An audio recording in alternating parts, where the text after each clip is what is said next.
webinar on my post in advanced care planning. Today's presentation will be led by Catherine Tucker, specialist for the CON Commissions on Special Projects at the Michigan Department of Health and Human Services, Justin Easter, policy analyst for the CON Commission Special Projects section at MDHHS, and Amy Bailey, advanced care planning specialist from My Michigan Health. Please note that this session will be recorded and that we kindly ask you to place yourself on mute to minimize the background noise. We will have time at the end of the presentation for questions, so feel free to hold them until then or enter the questions in the chat throughout the session. Thank you. Amy, if you guys want to go ahead, well, we're ready to start. All right. I'll start it off. We're going to split this PowerPoint up. All three of us are going to have different slides to talk about, so it won't just be me. But if you can go to the next slide. So I'm going to read pretty much off this slide, but many adults are reluctant to talk about end-of-life issues, much less plan for them. Most of us will die of a chronic illness with an uncertain disease path, dementia, Alzheimer's, etc. Many adults assume their family understands what they want despite never discussing care plans, and many adults assume they will always be able to make their own decisions. Data shows 85% of patients will not have the capacity to make their own decisions at the end of life, and 90% of adults with advanced illness or frailty do not survive CPR attempts. Next slide. First and foremost, the MyPost is an optional 2-page medical order that directs care only when you are able to tell medical staff your treatment decisions. The MyPost is a key part of advanced care planning.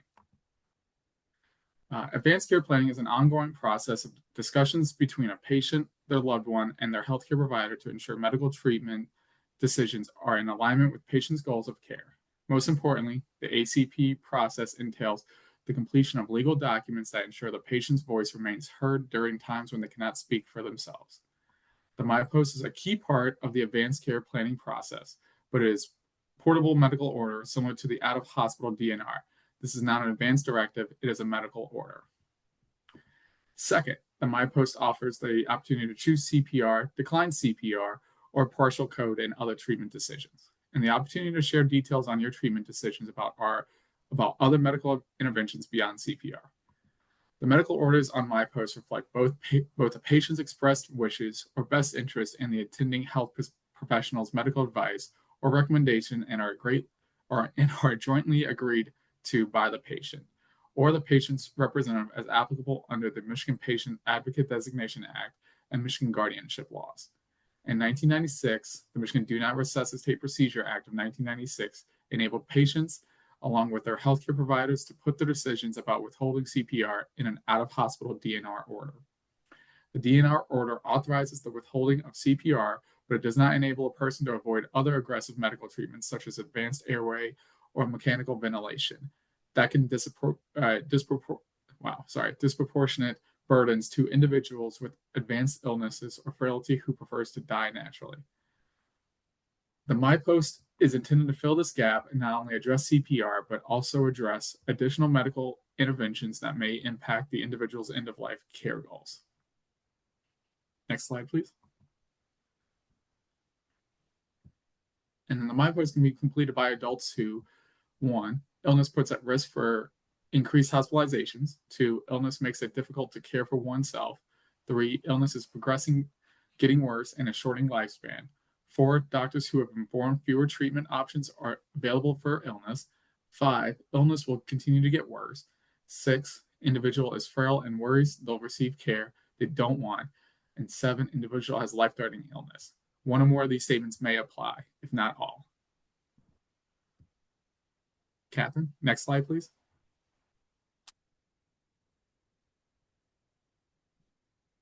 The MyPost form follows 6 general rules. First, the MyPost is intended only for those adult patients with advanced illness or frailty for whom, based on their condition, death is likely to occur within 1 year. Second, the MyPost follows a standard form. The MyPost standard form is printed on pink cardstock or white cardstock with a pink border. Electronic copies of the form are available on the MDHHS MyPost website. Third, the form should be retained in the patient's medical record. Licensed healthcare facilities and physician offices must retain the most current copy of the patient's MyPost form in the patient's medical record. The original form in its most current version remains the property of the patient, but other versions are valid, including those printed at home, photocopies, or electronic copies. Fourth, the MyPost should be used in acute care settings as a guide. The MyPost cannot be required for administration of any healthcare settings or agency. Acute care settings shall utilize the MyPost as evidence of a patient's healthcare decisions when evaluating a patient. Fifth, the MyPost directs care provided by emergency medical services. And finally, MyPost can be accepted by verbal or telephone medical orders acceptable per policy and scope of practice. Next slide, please. So we're going to introduce you to Edward. He is a scenario that we like to share when we provide this training. And Edward's advanced illness is congestive heart failure. He's a 78-year-old gentleman, and he has had 3 hospitalizations over the last 6 months due to his shortness of breath. Edward also takes care of his wife, Betty, and so being hospitalized causes a lot of concern for him and for her, and he wishes to avoid these hospitalizations in the future. And so in meeting with his primary care provider, who is a nurse practitioner, after one of his hospital stays, they have a robust conversation about his advanced illness, and that provider shares with Edward the option of completing a Michigan physician orders for scope of treatment so that he may best communicate his treatment preferences at a time when he's unable to direct his own care. Because he really would like to do what he can to avoid repeated hospitalizations. And they complete the form together. Edward chooses that he does not want to see chest compressions and indicates that on the form. And now Edward has a portable medical order to take with him to have visible in his home should emergency medical services be called to the scene to provide care to Edward. And his hope is that he can avoid future hospital stays and aggressive care that he would prefer to avoid. Next slide, please. So we might as well dive into the form here. And I think Amanda or Aaliyah is going to send out this as part of a survey question.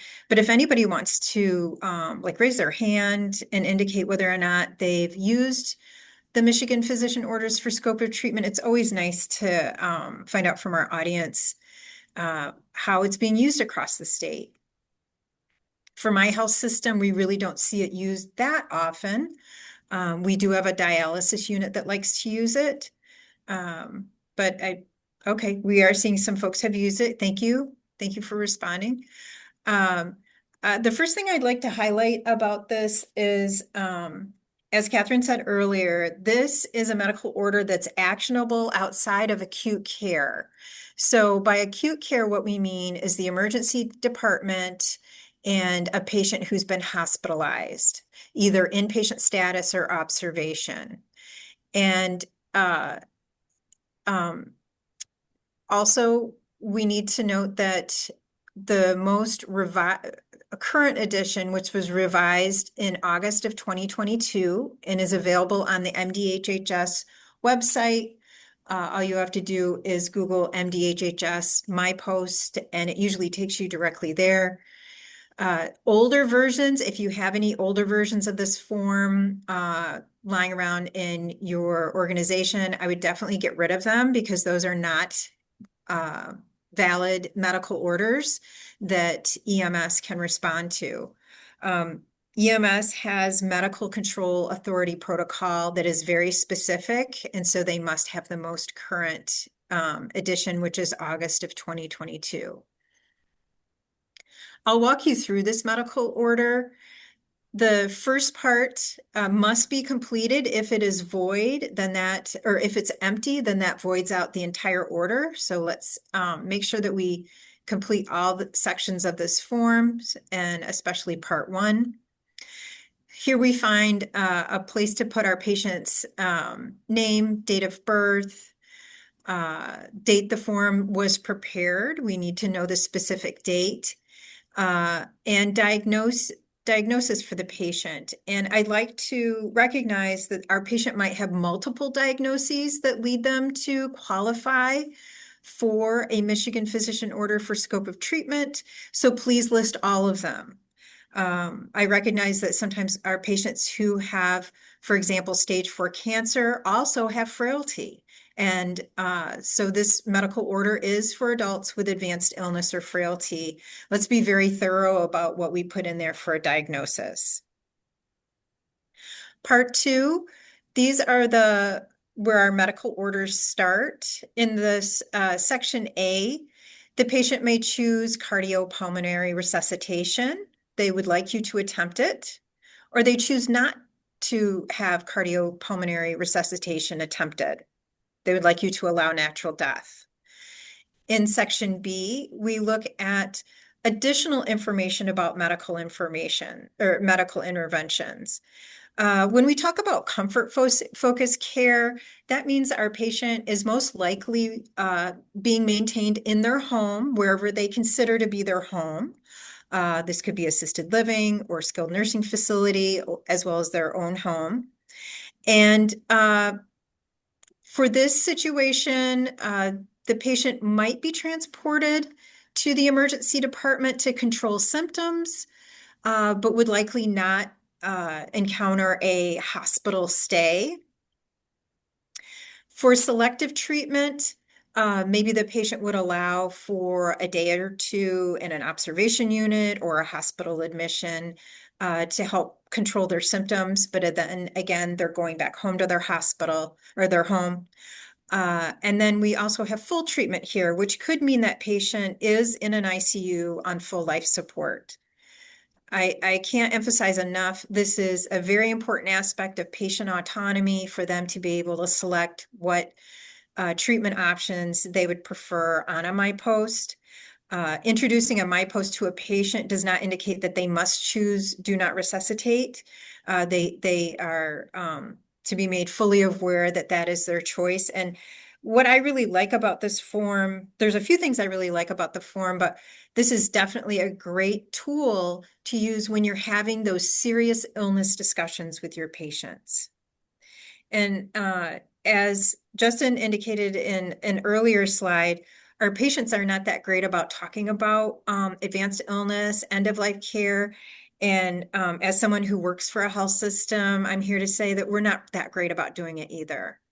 I think all of us have many opportunities to improve our ability to have these serious illness discussions.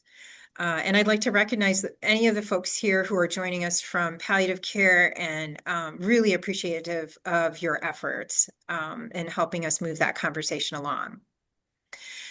Down in section C, we have additional orders. Some information that a patient and their provider might want to include here could be details about tube feeding, could be dialysis.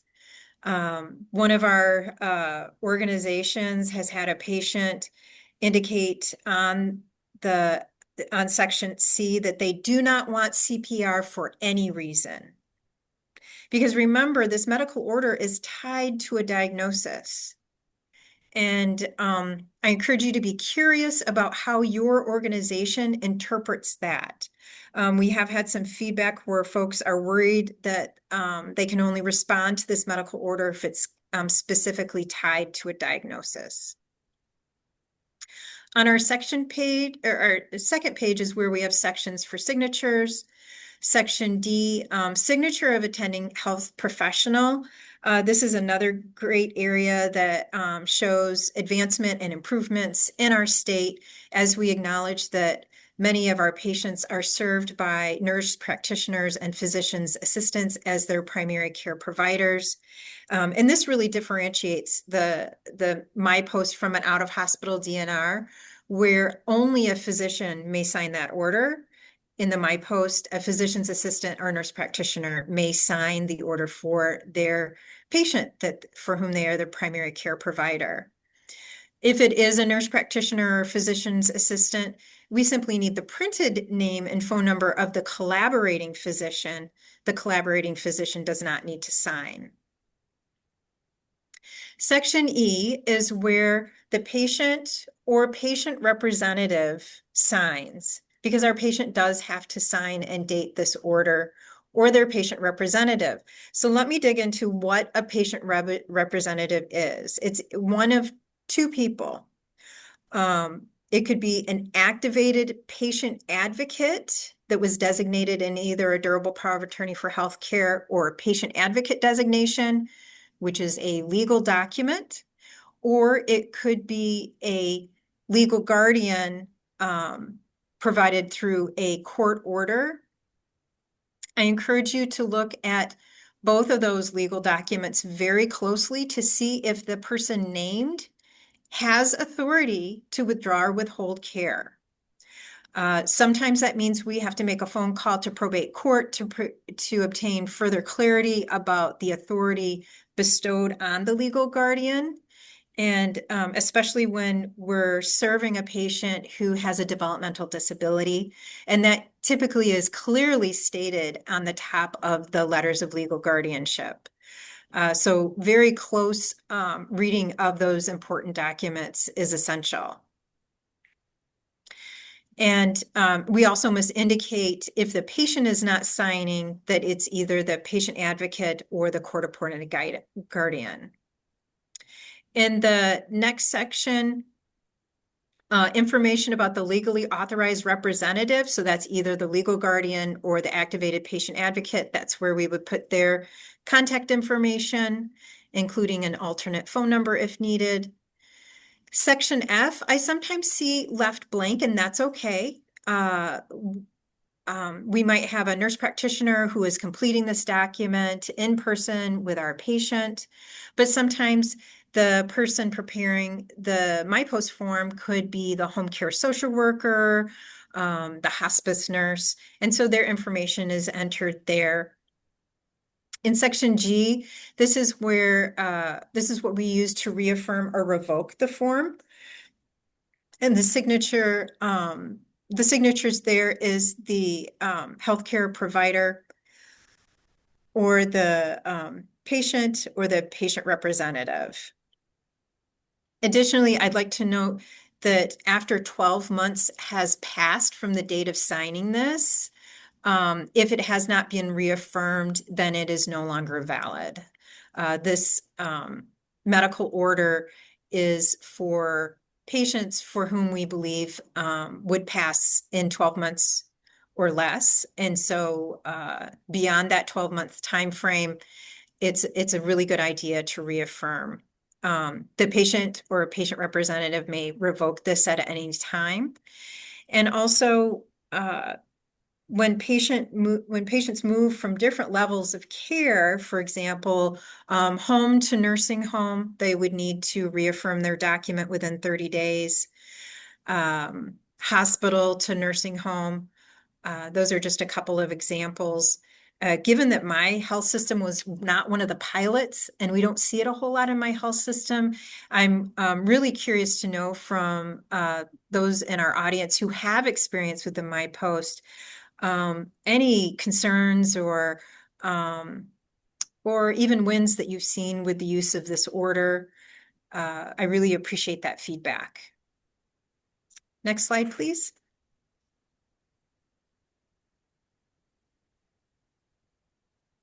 Yes, and I can go over this. A lot of this has already been talked about in previous slides.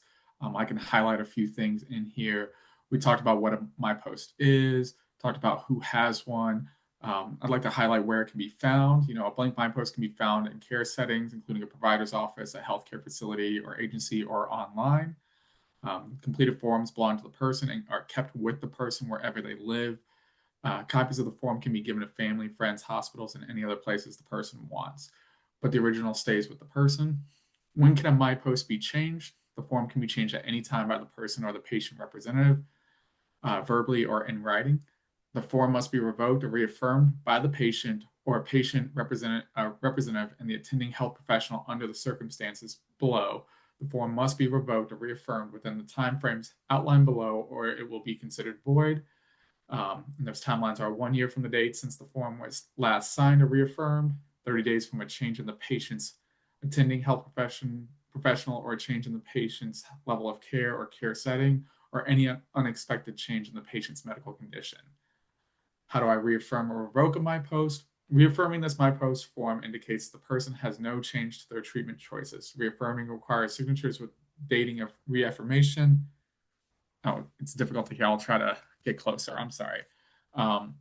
Reaffirming this MyPost form indicates the person has no changes to their treatment choices. Reaffirming requires signature with dating of reaffirmation on the second page of the form. The form provides space for one reaffirmation. Another reaffirmation is needed. A new MyPost form should be completed. Revocation of this MyPost from the required form. Revocation of this MyPost form is required if treatment changes are desired. A new MyPost form should be completed to reflect treatment changes while right revoked over the signatures of the patient or patient representative and the signature or signatures of the attending health professional in sections D and G if used on this MyPost form. Initial and date the revocations. And then just below, write void diagonally on both sides in large letters in dark ink. Take reasonable action to notify attending health professional, patient representative, and care setting. We talked about what medical intervention types of medical interventions mean. What if a section on MyPost was previously left blank or incomplete? If a section was previously blank and is later completed, follow the procedures for reaffirming. We talked about how MyPost is different from an advanced directive, and then how it is different from DNR. I will highlight this. It is best for anyone with a MyPost to also legally designate a patient advocate and talk to that person so that they will be prepared to speak on the person's behalf. I just want to highlight that because that's probably the most important part of this section, in my opinion. And then you have the patient name, date of birth, patient representative, and then signature and date. And we can go to the next slide. Before we move on, there's a question in the chat that says, who's following up when the 12 months are up or when the 30 days are up? Being in home care, this would not be something that they would have time to follow up on. So who would be the one that would be doing that follow-up? I can pass it off to Amy, but Amy, if I'm correct, it could be the representative, right? So, I think you bring up an excellent point. And it might be the representative if they're the ones who signed the MyPost for a patient without capacity. Seeing as we need both the healthcare provider's signature to reaffirm and the patient's signature or representative, that brings up a sticking point, a problem area that we as the MyPost Advisory Council have spoken to in other spaces. I know that we have some folks here earlier in the chat who have said, yes, we use it a lot. I wonder if they wanted to share how the process that they use, because I see this as problematic. Not to call you guys out on the carpet here, but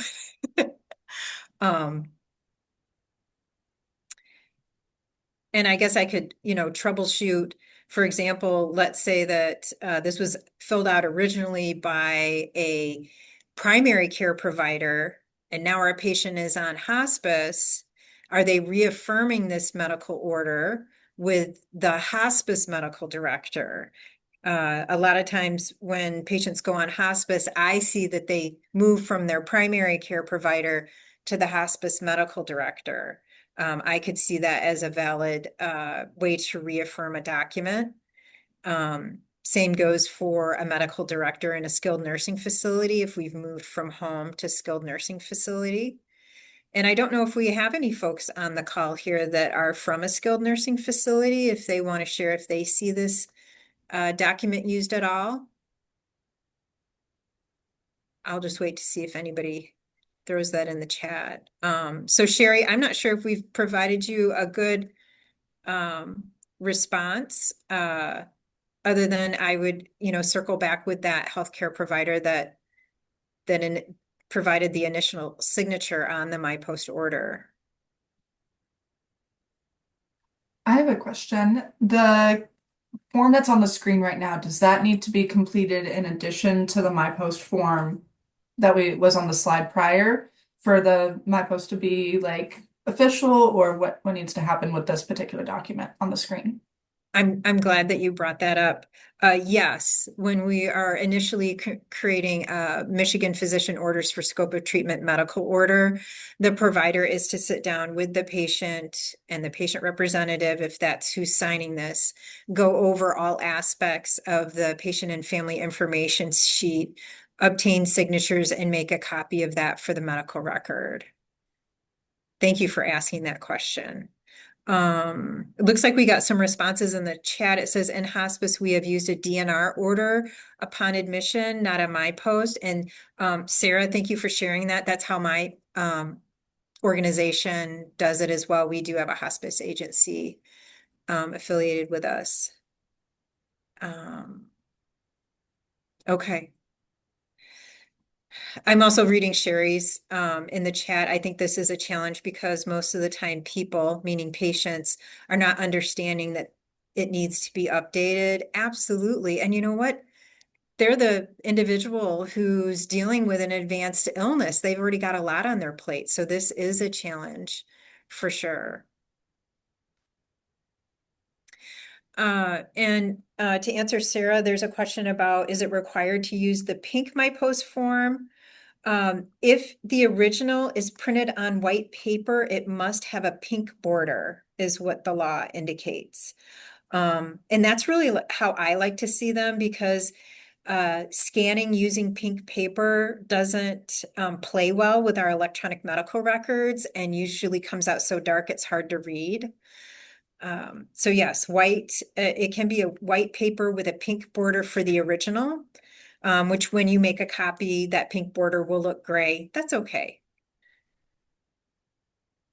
All right. Do we want to advance to the next slide? I'll hand it back over to Catherine.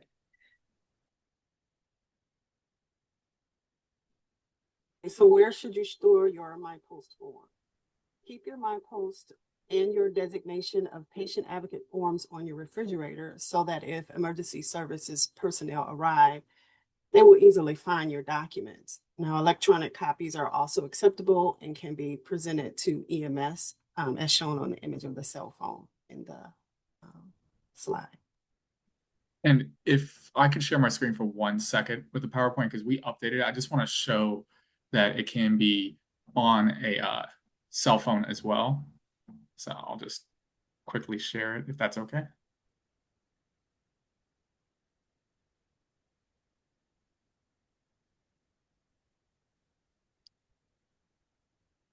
Can you guys see that?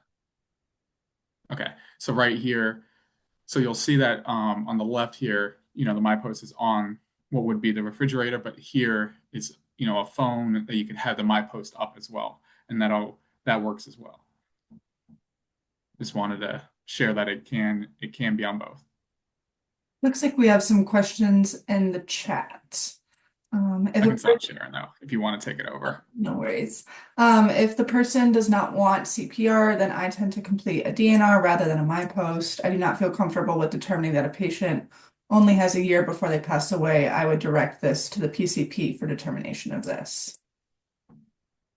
Thank you, Sherry. Any comments from Amy, Justin, or Catherine on that?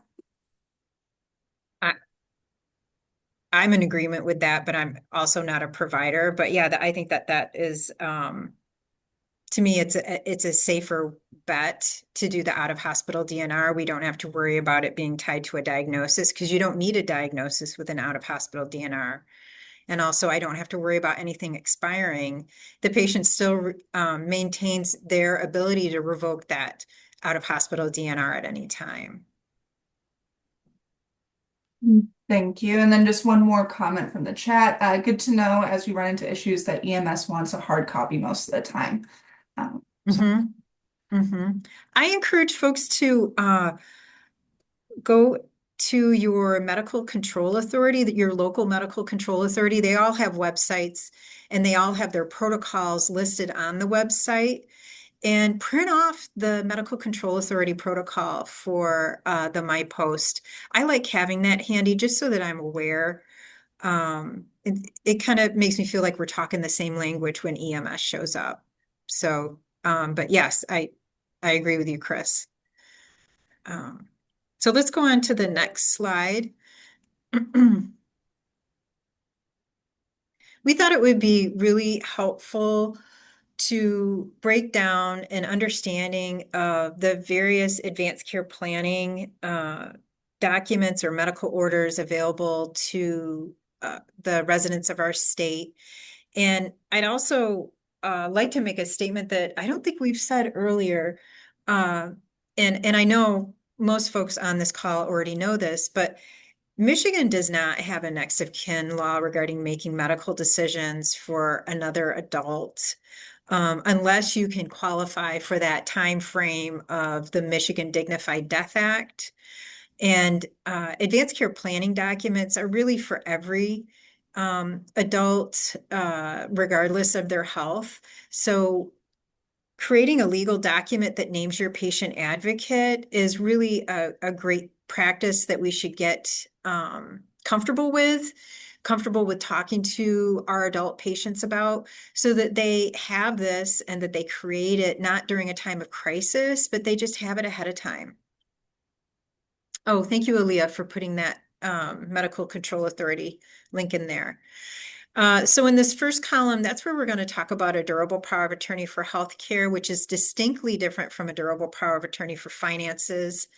This form might also be called a patient advocate designation. Another title you might see it as is 5 wishes. Though I would caution you, 5 wishes is what I call a national product, so to speak. And so read it real closely to make sure that there is some Michigan specific wording in there. I'm really picky when I review these kind of documents, and I'm very specific as to what I like to see in these documents. A durable power of attorney for healthcare can be created by an adult who has the capacity to create this document. There is no diagnosis that would prevent an adult from creating this document, but they do need to be of sound mind. And so they need to understand that they're creating this document. They need to be able to communicate specifically by name who they would like to name as their patient advocate. And they need to have an understanding that this patient advocate may be called to make decisions for them, treatment decisions for them sometime in the future. The threshold for creating a patient advocate designation is different than the threshold of capacity to make a complex medical decision. So this legal document, what it does is it names a patient advocate, so the medical team knows who to obtain consent from should our patient be unable to make a treatment decision. And it also provides information on what authority that patient advocate has. Are they able to consent for care of our patient? Can they withdraw or withhold care from our patient? Can they make choices about where the patient's going to live? That would be the care and custody of the patient. Could they have access to medical records? Could they make a decision about organ donation? And could they have choice in hiring and firing the medical team? And again, I want to emphasize this. I'm just going to be on repeat with this. The patient advocate only acts during a time when the patient is unable to participate in their treatment decisions. Our state law specifically states that. And in order for a patient advocate designation to be activated, it requires the evaluation of either 2 physicians or a physician and a licensed psychologist who put this determination in writing and make it part of the medical record. It's also extremely helpful for that determination to be in the hands of the patient advocate who is now activated. A lot of times this might happen during a hospital stay, and we know that our patients don't live in the hospital, so that determination in the hands of the patient advocate is just essential as they move throughout different levels of care. This patient advocate designation or durable power of attorney, I use those words interchangeably, but they're from the same law. It does not expire, but it can be revoked only by the patient. The patient advocate, once they are activated, they cannot make changes to this document and they cannot revoke it. Only the patient is able to revoke it. Our state did not require that it be placed on a special type of paper or color of paper. They didn't even give us a specific form to complete. So you'll see a variety of forms, and I'm sure folks on this call, I'm just singing to the choir right now. I'm sure you guys have seen so many different forms, but just want to reassure that there's so many out there. Not all of them are valid. Please read them closely. Our law does have very specific witnessing requirements, which are typically listed on the actual legal document if it is created specific to Michigan law. So that's another heads up. If you're concerned about whether or not this is valid in Michigan, look at the witnessing requirements. So 2 witnesses are required. They must be adults. They cannot be close family members. They cannot be members of the medical team, whether you're a hospital employee or a hospice employee or work at the home for the aged. They cannot be a presumptive heir, an employee of your life insurance policy, health insurance policy. The list goes on and on. It's located in the law, like I said. Some people think, well, I'll just get a notary. Well, a notary can be one of your witnesses if they meet the criteria required by law, but they cannot take the place of 2 witnesses. Also, I really want to highlight in my years of working with patients, a lot of times when they have gone to an attorney to create this document, usually it's part of a trust and they're really having difficulty finding the document. A lot of times they express to me, well, this is my DNR. This legal document that names my patient advocate is my DNR. No, it is not. Michigan is one of 3 states that does not have a law for living wills. This is not a DNR. This can share your preference about whether or not you want to have CPR, but that is for your patient advocate to interpret and to discuss with your medical team only during a time when you are unable to make your treatment choices. And I'd also like to reflect on the fact that let's say our patient is still able to make their treatment decisions, and we're taking a look at their document and we see that their preferences for care are drastically different than the choices they're making right now. That's okay. Those treatment preferences are for a time when I can't make a choice. And that's a distinctly different state of health than I'm enjoying right now when I can still make my own treatment decisions. So let's go to the second column, the out-of-hospital DNR. I was really thrilled to see some folks speak up and say that they use an out-of-hospital DNR. That is a medical order signed by the patient, the activated patient advocate, or a legal guardian that has the authority to make that choice for our patient. It must be signed by a physician only. My health system even made the stance that a resident cannot sign, that it needs to be the attending physician. So be curious about what your organization's policies state, and make sure that you know them. There is not one specific form that is used by the state, nor does it need to be in a specific color. It just needs to meet the criteria listed in the state. And also take a look at that medical control authority protocol that gave us an easy go-to as to what our form needed to look like for my health system. The good news about witnessing here is that members of the medical team can sign as witnesses. I don't like to see the physician sign as a witness. They've already had their opportunity to sign. Let's have someone else sign. And again, that my health system has made that statement. It's okay for medical personnel to sign as a witness, and then one close family member, if needed, could sign as a witness. This does not expire. This is something that EMS and other members of the medical team can respond to. And they detail it in the law. So for example, a home care nurse who knows that this patient has an out-of-hospital DNR, maybe they have it on their refrigerator, maybe they've gotten a bracelet that says out-of-hospital DNR or DNR, and that can be obtained by an organization called Sticky J Medical. They are the sole fiduciary for Michigan. And so that home care nurse, if she comes upon her patient who is pulseless or breathless, can abide by that out-of-hospital DNR order. So please take a close look at that and a close look at your organization's policies. So our last column is the MyPost, which is what this discussion was all about. I'd like to recognize that this is still a fairly new medical order for our state. I don't see it a lot in my service area that has been shared with the health system. I recognize that there are probably hospice agencies that have this for their patients in the service area that my health system covers.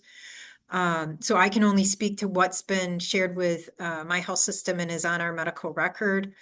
You cannot use a DNR bracelet for the MyPost because the law doesn't extend to that. And a lot of what's in this column we've already stated, so I won't go over it space by space, but I do see that there's a lot of talk in the chat. And I'll start from the bottom up. And so Sherry identified, yes, you are correct. Healthcare workers, as I stated earlier, if you are an employee of a health care organization, if you are a part of the medical team, they may not sign as a witness for a durable power of attorney for healthcare or a patient advocate designation, but they can witness that out-of-hospital DNR order.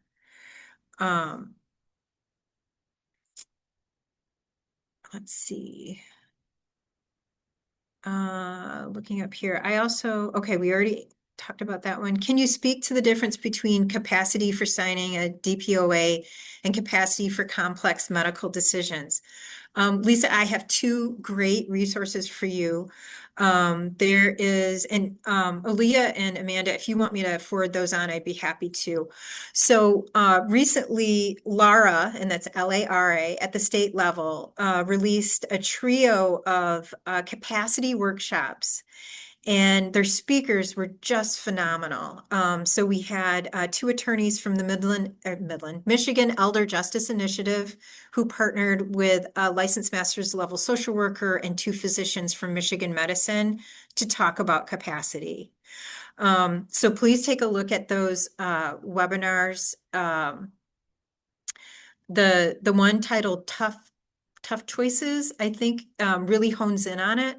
But also there's a great article by Navin, Wasserman, Stahl, and Tomlinson. These are all authors from Michigan, which I'm really proud about. And they also specifically talk about the capacity to designate a patient advocate is different than the threshold for capacity for making a complex medical decision. And like I said, I'll get those resources and links to Aaliyah. And so I encourage you to take a look at that. So going down to Brianna's, for witnessing, I just wanted to know what the healthcare is considered. Would it, critical access hospital, is that a CHA, I'm gonna guess? Yes. Okay. So, Brianna, I would really look closely at your policy because you bring up a good point. Some of our custodial and housekeeping staff are contracted in and not our official employees of our health system. So your organization might say, hey, absolutely, they can act as witnesses. For My Michigan Health, we allow our volunteers, because they are not paid employees, to act as witnesses. So I would really look at that and be creative. A lot of times when I did this, I went out to the waiting room and grabbed family members of other patients, because that's all I had. And you really highlight an issue that we're talking about a lot at the state level, of this burden of finding witnesses for this important legal document. Um, so, so yeah, talk to your leadership, look at your policies, get creative, and really voice this to your professional organizations that our state needs to make these changes. I know that wasn't the greatest answer. So Tracy Bargeron, I'm so thrilled you're on. She's my colleague here from Covenant Health. And so this is an example of how each organization is a little bit different, whereas we allow our volunteers to witness, Covenant Health does not. And I think that My Michigan is really kind of an outlier as far as allowing witnesses, just to be upfront with you, or to allow volunteers to act as witnesses, just to be really upfront about this. Oh, and it looks like Sarah found the webinars. Thank you so much. Let's see, what other questions do we have? Does anybody want to share any additional experience about their MyPost, working with patients about the MyPost? If there's like a specific patient type that you most often use, do you find this to be a helpful tool?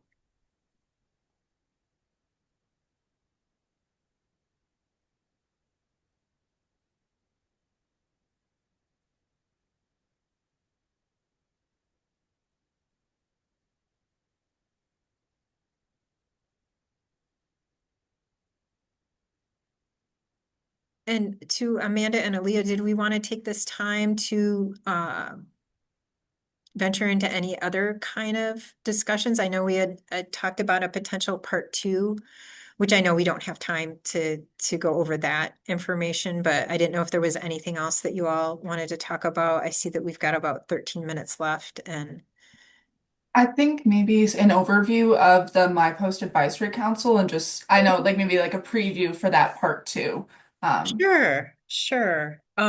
So our MyPost Advisory Council contains some members on this call and in our audience. Tracy Bargeron is a very active member there, and we so appreciate our MDHHS partners in joining us and helping provide a platform to have this advisory board. We also had members from Corewell Health, Sparrow, Henry Ford, organizations related to home care and hospice. We had some independent individuals who work in the advanced care planning space and have been leaders in that space for many years. And we all came together. I know it was over a year ago, it might have been over 2 years ago, to not only talk about the form and help, or the medical order, and help with the finalization of the medical order, the patient and family information sheet, the frequently asked questions, that was part of it too. But we also broke into groups and provided or created training slide decks with targeted audiences, whether you were a community member or maybe an individual who worked in a skilled nursing facility, or a provider in an ambulatory or hospital environment.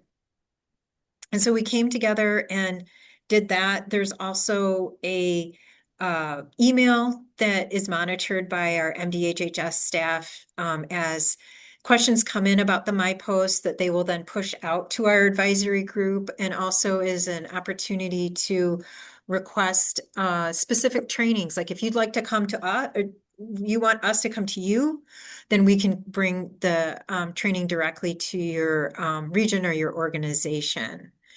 And another thing that we did is we testified with the HIT Commission about some concerns that we had with the MyPost laws as they stand right now. And I kind of alluded to some of these issues. They included having a diagnosis on the form, because how do we know why a patient has lost their heartbeat and they're no longer breathing? We don't know that it's one specific diagnosis that led to that state of health that they're in right now. Additionally, the reaffirming is cumbersome, which I know folks have spoke up in the chat about that. And we are kind of outliers as a state for those two issues. Additionally, a concern that I have that's not just about the patient, but also folks who are on their medical team is, to me, the law says that only EMS can respond to this medical order. And so I worry about those of us who work on the ambulatory side, and our patient has a sudden cardiac arrest during their appointment with me. Is my provider going to have to come and provide chest compressions because they're not EMS? We have a valid MyPost. They've indicated no CPR. But where does that put our other medical professionals? Because when you compare the out-of-hospital DNR order, it's called the Michigan Do Not Resuscitate Act. When you compare that to the MyPost Act, that DNR Act really identifies who can respond to this medical order. Whereas when I read the one for the MyPost, the only one that clearly stands out to me is EMS. So that just has me concerned. Like I said, not just for the patient, but also for our providers. We don't need any more moral distress out there as healthcare professionals. So those are my thoughts. As you can tell, I have lots of thoughts. I could talk about this all day long, and you'd probably prefer that I not. And so I'm gonna see if anybody else on the line wants to answer to what you asked, Aaliyah.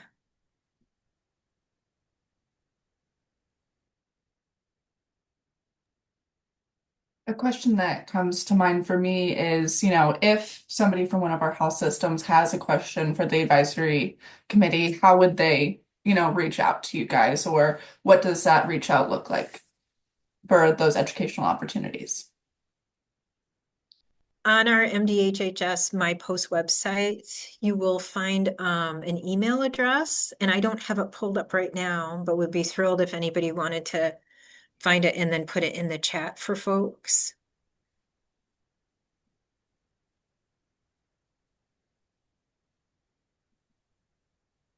Got it right here.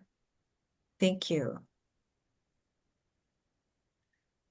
So looking forward, so we are going to do a part 2 to this session, kind of doing a deeper dive into what Amy just talked about regarding the MyPost committee and the work that they're doing there. So really looking forward to that. Amanda or anyone else, does anyone have anything else to add? No, I just want to say, thank you, Amy, Justin, and Catherine for joining us today. This was a great overview of the MyPost, very much needed webinar, and we appreciate you bringing your knowledge to us today. For those of you also that are on the line, Aaliyah and I will collect the resources that have been posted in the chat today and share them out. We will be posting the webinar slides as well as the recorded version on our website, so look to that as well. Again, we appreciate you all for being here with us. Please fill out the survey that helps us guide our presentations as we move forward with the center. There's one more question, sorry. about the DPOA form. Sometimes I get forms from other states that meet the questions and witnessing requirements for Michigan, but I don't always know if the witness was done by medical staff. Should I have them complete the Michigan form? Better safe than sorry. I always encourage folks to complete the Michigan form because the requirements are so specific. Additionally, just because my health system might recognize an out-of-state form as valid doesn't mean that the next level of care, for example, a skilled nursing facility, would also recognize it. And I think we should make every effort we can to help our community members avoid legal guardianship. Any last questions that we have before we give you back a couple of seconds of your Thursday afternoon?